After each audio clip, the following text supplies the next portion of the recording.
Hi, my name is Alexandria Daniel, and today I am going to inform you of a serial killer named Gary Ridgway, or better known as the Green River Killer. Gary Ridgway shocked the nation due to the massive amount of victims that he had in the United States of America. As an onlooker, people in society questioned, how could one individual get away with murder and murdering so many people and police not be able to catch him? This is the question that puzzled many Americans from the years 1982 to 2000 about the Green River murders.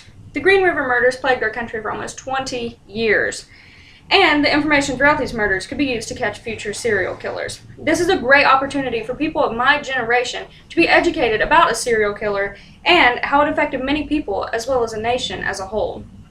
Gary Ridgway shocked America due to the massive amount of killings that he had. I've always been interested in serial killers and how they get away with murder, literally, on such a massive scale. I've researched Gary Ridgway, as well as seen television shows based on all of his killings. I will first discuss the background information about Gary Ridgway, then I will proceed to discuss the murders that he had committed, and ultimately his demise and capture of the Green River Killer. Gary Ridgway is one of the top in murder count in the United States of America.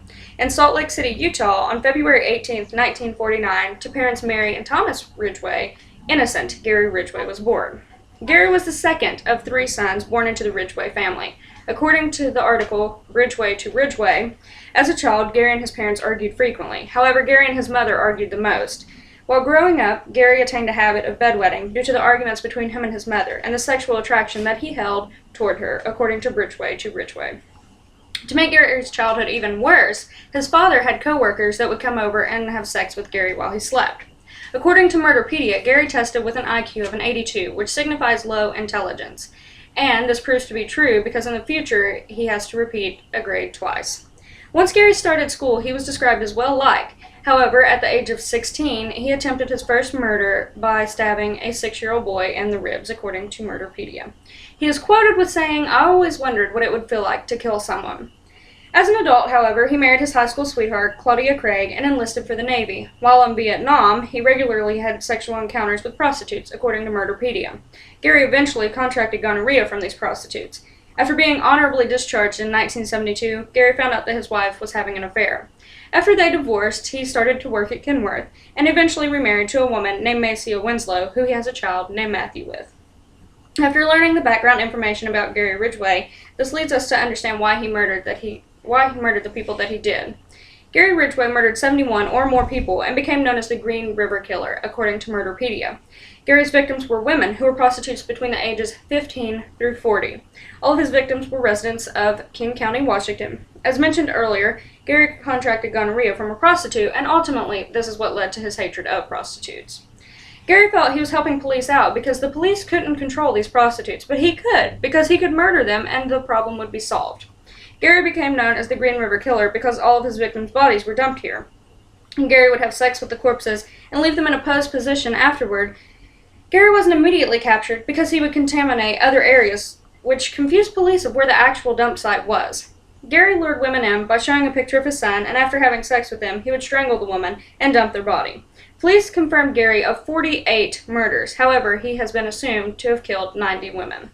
These were the horrific years of 1982 through 2000 in the life of Gary Ridgway. However, by the year 2001, his life takes a very drastic turn.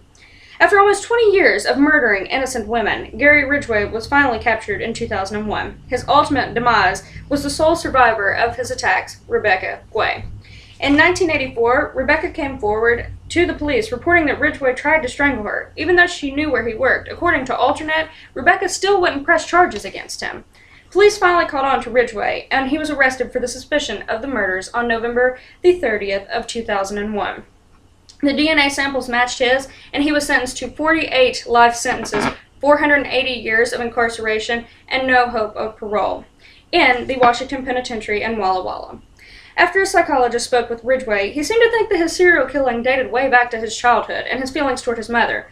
Obviously, his hatred of prostitutes was after he contracted gonorrhea from them. But he felt that all women just disappointed him, and after murdering them, he didn't care because women were just disappointments anyway.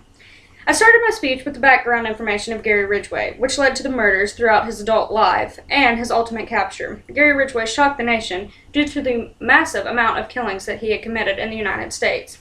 In conclusion, the Green River murders have been publicized quite a bit. However, people of my generation are less likely to know about what this was about. Knowing about Gary Ridgway helps society prevent tragedies such as the loss of up to 90 women happening in the future because you are now educated on his life as well as what caused him to be that way.